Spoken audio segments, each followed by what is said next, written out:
Hey everybody, and welcome back to the Readiness Channel. Today I want to talk to you about a very serious situation that I think could have some dire consequences for all of us, and that is inflation and the possibility of hyperinflation. It's my goal today to provide you with some strategies and information that might help brace you through this coming period.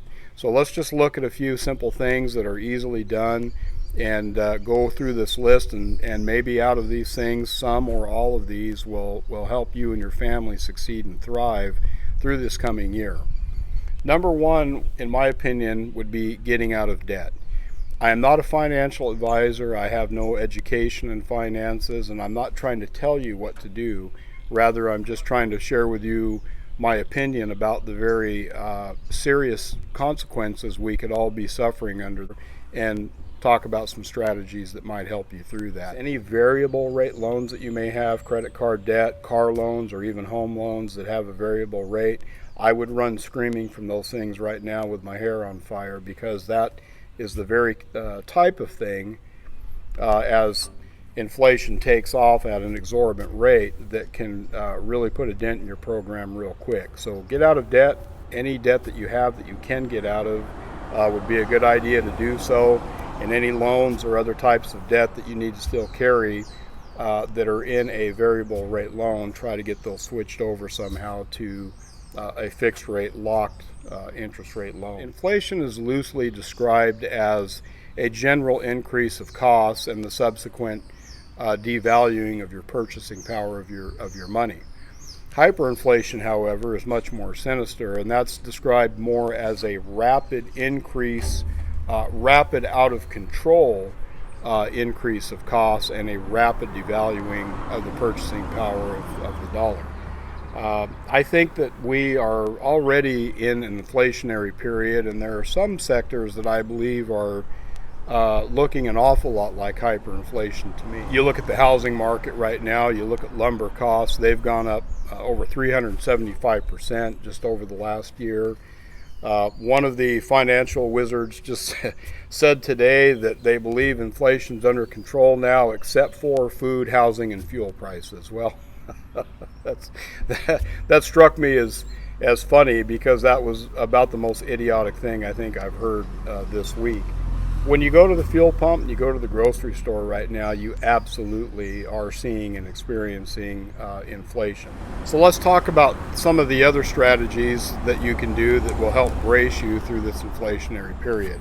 Number two is, let's evaluate those supplies and prepper pantries and other stores of items and consumables that you keep in your home. If you're doing that, if you're not, I would certainly start yesterday. You can count on food, consumable items, fuel, all of our daily needs, tires, auto repairs, medications, medical, dental. You can count on all of these things just being an out of control fire as far as costs are concerned. I would certainly expect food and other consumable items to be in limited supply or not available at all in some cases, and the subsequent skyrocketing of costs. It's very difficult for anyone to provide you with a list and say these are the things you need. It's often done in preparedness circles, I understand, but here would be my suggestion. Make a list of things that you often buy and use and need in your household individually, and take a look at those things and see what items you think you might need to stock up on now. Items like soap, hygiene products, of course food, water, all of those basic needs. What about prescription medications as well as over-the-counter medications and first aid supplies? These are all things that I would be strongly thinking about right now, and shoring up and stockpiling some of those items. Now, any food that you buy today is just going to be more expensive tomorrow, and there are things that you are going to consume and need and will use up. So in my opinion, it's money well spent right now. Think about some of those medical procedures or dental work that you may have been putting off. Might be a time to get some of those things done, because medical costs and insurance costs will certainly be rising in this period as well. Third consideration is empty store shelves, limited supplies, limited resources for our law enforcement staffing out there, is all the makings of the perfect storm. Think about how you're going to defend yourself and your household against people that might be very desperate and looking to obtain food and other items. This kind of scenario is not far-fetched at all. People become very desperate when they're in need, and people that would otherwise follow within the boundaries of a lawful society, those things will go out the window when desperation and shortages are in full effect. What type of defense strategies you come up with is totally up to you to develop. I know what I personally use, and I've made some videos about home defense and home security. You can watch those videos and see exactly what my thoughts are about the matter. But if you're uncomfortable with certain types of weapons or whatever your personal views are, come up with a plan. Think about items you might need to secure your home if things turned into a very desperate situation. Maybe some plywood to cover windows and brace up doors and other security issues you might have in and around your property. During the tough economic period of World War II, our nation had a saying that was, use it up, wear it out, make it do, or do without. Are you able to live by that saying now if you had to? Take note of the necessary equipment or tools you might need to make repairs and other fix-its on your home, automobiles, gardening equipment, etc. And think about the things that you might need in an economic situation where they're either not available or so costly it's just prohibitive for any of us to go out and purchase them.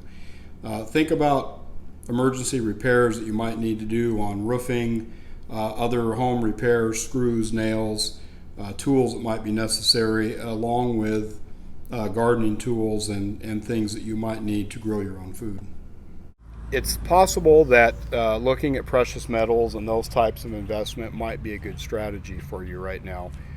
There's a lot of argument and debate about these things, but in my opinion, right now is the time to be looking at things that have intrinsic value, an investment that you hold and you are in control of. It's not in the clouds of some computer database somewhere, but it's an intrinsic item that you hold in your hand. Intrinsic meaning that the value of the thing stands in itself. It holds on its own.